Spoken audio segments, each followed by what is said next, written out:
So the next segment I want to talk about with you, John, is really um, wholesale and locally wholesale. And how do you get these wholesale clients? And what are these wholesale clients really caring about? What do they want? And what are they looking for? So kind of talk to me. If you're a customization shop, what do wholesale buyers care about the most? And what are they looking for? And how can you be a solution to them? Yeah, I think that's it. That's you said the word. I was just gonna. They want you to be a solution. That's it. If someone is ordering 1,000 of anything, they want you to be faster than they had expected. Timing is everything. If you get an inquiry for 100 tumblers and you take 3 days to respond, you probably lost it to somebody else already. In fact, Mark and I have a policy where we've opened our phones at MakerFlo. Like if it doesn't ring, if CS can't handle it, or if it goes somewhere else, it comes to Mark and I, because we don't want to be in a situation where we lose it to another supplier or another customer or whatever. Timing is everything. You get a wholesale order, you better get back to them quickly because times have changed. Yeah. And I think that's a big thing. And again, solution, you need to understand it. It's amazing to me how many times we've converted somebody on another product because we didn't have that we didn't have the product that that company was looking for. So it's not a matter of do you have it or not. It's a matter of just being solution driven. It's understanding what your customer is looking for. Oh, you're looking for a product for all the chefs in your company. Okay, I don't do custom knives, but I have custom cutting boards. Be a solution to them. They just want a gift that fits. Yeah. Give me some examples of people wondering, well, where do I even go for wholesale? Who is looking for wholesale in my area? Give me some examples of where do I start and who do I reach out to?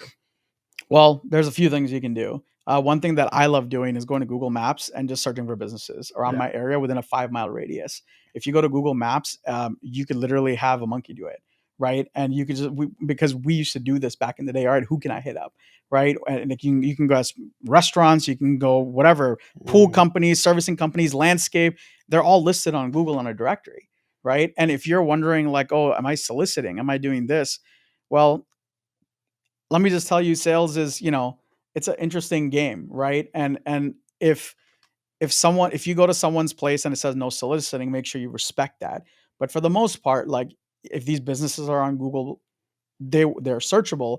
You're more than welcome to go drop off that sample there, or you're more than welcome to search your 20, 30 best in the category and just mail it to them, and it's not a problem. If we get stuff all the time, we're not mad about it, right? It's just an opportunity. Yeah. So I think that's a really easy and quick way for somebody to do it today. You could do it during this podcast till the time I'm speaking right now to the end. It might take another 5, 10 minutes. I'm not sure. I'm sure you could find 5, 6, 7 businesses to take over. Yeah. And that's without getting into BNI. That's without getting into all these other groups that take time, that scheduling is needed. You might have to pay for BNI. You might have to get into these groups. Another great one that I think is so is some if folks just figured this one out, which is Nextdoor.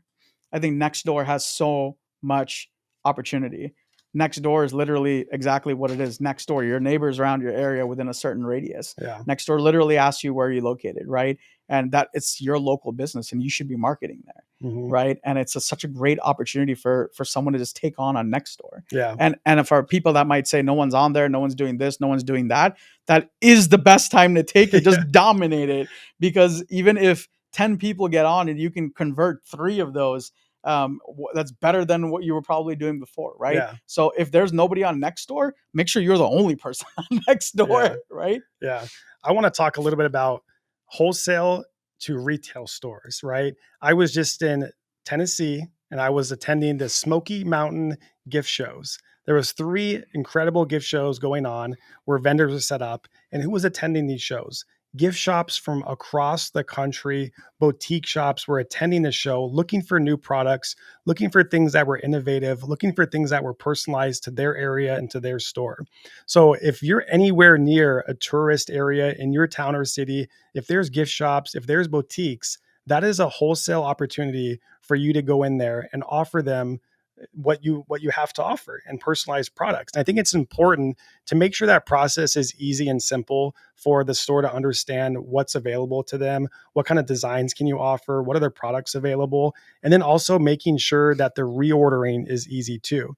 And I think you do this by allowing low MOQs.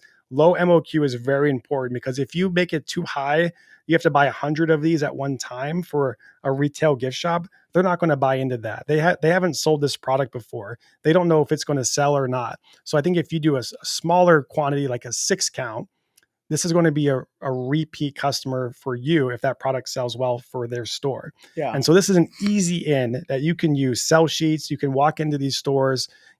Sometimes I've even, seen people do consignment. It's like, I'm so confident in my I product, was I'm going to give you these 6 on the house. You pay me later once they sell, see how they go. One time consignment deal I'm doing with you. After that, I'm going to prove myself, and you can start buying these wholesale from me on repeat. And I just love that idea. That gets me really excited for customization, for makers across the country to get into these gift stores, because at that conference in the Smoky Mountains, there are thousands of stores looking for unique products. Yeah, that's a great point. I think we don't think of these markets because the United States is so big.